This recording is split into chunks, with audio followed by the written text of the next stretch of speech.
আসসালামু আলাইকুম। আজ আমার রান্নাঘরে আমি তৈরি করছি কাঁচা কলার কাবাব, যেটা আমি ফ্রোজেন করে রাখবো। এভাবে যদি কাঁচা কলার কাবাব আপনারা তৈরি করে খান, এর স্বাদ কখনোই ভুলতে পারবেন না। তো চলুন কথা না বাড়িয়ে শুরু করে দিই। কাঁচা কলা, ডিম আর একটা আলু আমি খুব ভালো করে ধুয়ে নিয়েছি। এখন একসাথে তিনটা আমি সেদ্ধ করে নিব। আপনারা চাইলে ডিমটা স্কিপ করতে পারবেন, তবে দিলে টেস্টটা অনেক বেশি বেড়ে যায়। এই তো সেদ্ধ করার পর খোসা ছাড়িয়ে নিয়েছি। এখন গ্রেটারের সাহায্যে গ্রেট করে নিতে পারেন অথবা হাতের সাহায্যে চট করে নিতে পারেন। আচ্ছা, এই কাঁচা কলার কাবাব বা কাটলেটের সাথে কিছু জিনিস অ্যাড করতে হবে। তো আমি রেডি করে নিয়েছি। এখানে আমি একটা বড় পেঁয়াজ হালকা করে ভেজে নিয়েছি, পুরোপুরি বেরেস্তা না, আপনারা বেরেস্তা চাইলেও দিতে পারবেন। আর দিয়েছি এখানে আমি 1 চা চামচ চিলি ফ্লেক্স, সামান্য কাঁচামরিচ কুচি, ধনেপাতা কুচি, স্বাদ মতো লবণ, 1 টেবিল চামচ টমেটো সস, 1 চা চামচ ভাজা জিরার গুঁড়ো আর 1 চা চামচ নিয়েছি আমি এখানে চাট মশলা। এদিকে আলু, ডিম, কাঁচকলা আমি সবগুলো ম্যাশ করে নিয়েছি। এখন এতে সব মশলাগুলো আমি ধনেপাতা, কাঁচামরিচ যা ছিল সবগুলো আমি অ্যাড করে দিচ্ছি। খুব ভালো করে এটা আমি মেখে নেব। আচ্ছা, আমার কাছে ঝাল আর লবণটা একটু কম মনে হয়েছিল, তো আমি অল্প লবণ অ্যাড করেছি আর দিয়ে দিচ্ছি এখানে লাল মরিচের গুঁড়ো। এটা খুব ভালো করে মেখে নিচ্ছে আবার। তো মাখামাখি কাজটা শেষ। আপনারা যদি একটু ক্রিস্পি করতে চান তাহলে এই পর্যায়ে এখানে অ্যাড করে দিতে পারেন 1 টেবিল চামচ চালের গুঁড়ো অথবা 1 টেবিল চামচ কর্নফ্লাওয়ার। তো আমি এখানে হাতের সাহায্যে কাবাবের আকারে করে নিচ্ছি। আপনারা আপনাদের পছন্দ মতো শেপ করে নিতে পারবেন।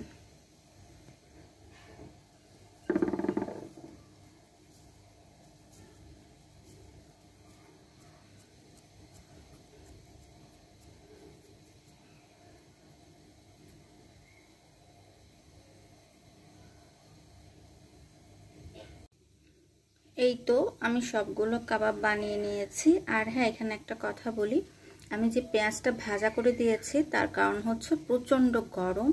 কাঁচা পেঁয়াজ যদি আপনারা দেন তাহলে কিন্তু এটা বেশিক্ষণ ভালো থাকবে না, কারণ পেঁয়াজ খুব তাড়াতাড়ি নষ্ট হয়ে যায় এবং খাবার নষ্ট করে দেয়। তাই আমি পেঁয়াজটা ভেজে নিয়েছি। আর আপনারা যদি সাথে সাথে খেয়ে ফেলতে চান বা কয়েক ঘন্টার মধ্যে খেতে চান তাহলে কিন্তু পেঁয়াজটা কাঁচা দিলেও হবে। আর এটা কিন্তু আমি আজকে ফ্রোজেন করে রাখবো। আমি ফ্রোজেনের পদ্ধতিটা দেখিয়ে দিব। এখন যেটা করতে হবে, এটাকে আমার ব্রেড ক্রাম্ব লাগিয়ে নিতে হবে। তো একটা ডিম আমি ফেটিয়ে নিব খুব ভালো করে। আর এখানে আমি অরেঞ্জ ব্রেড ক্রাম্বটা নিয়েছি, আপনারা চাইলে বিস্কিটের গুঁড়ো দিতে পারবেন, কোনো প্রবলেম হবে না। তো আমি ডিমটা খুব ভালো করে ফেটিয়ে নিব।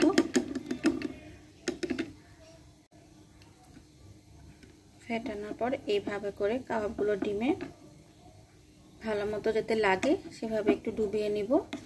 এরপর ডিম থেকে তুলে ব্রেড ক্রাম্বে দিব। এটা তো অবশ্যই সবাই পারবেন।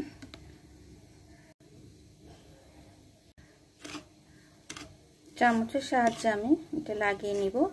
হাতে করলে যেটা হয় কি, এতে কিন্তু ডিম আর ক্রাম্ব দুটোরই অপচয় হয়, হাতে লেগে যায়। তো এভাবে করে আমি সবগুলো রেডি করে নিচ্ছি। আর হ্যাঁ, অবশ্যই কিন্তু ডাবল করবেন, আরেকবার ডিমে চুবিয়ে নেবেন তারপর আবার ব্রেড ক্রাম্বে। এতে করলে ভাজার পরে খুব সুন্দর একটা কোটিং হয়।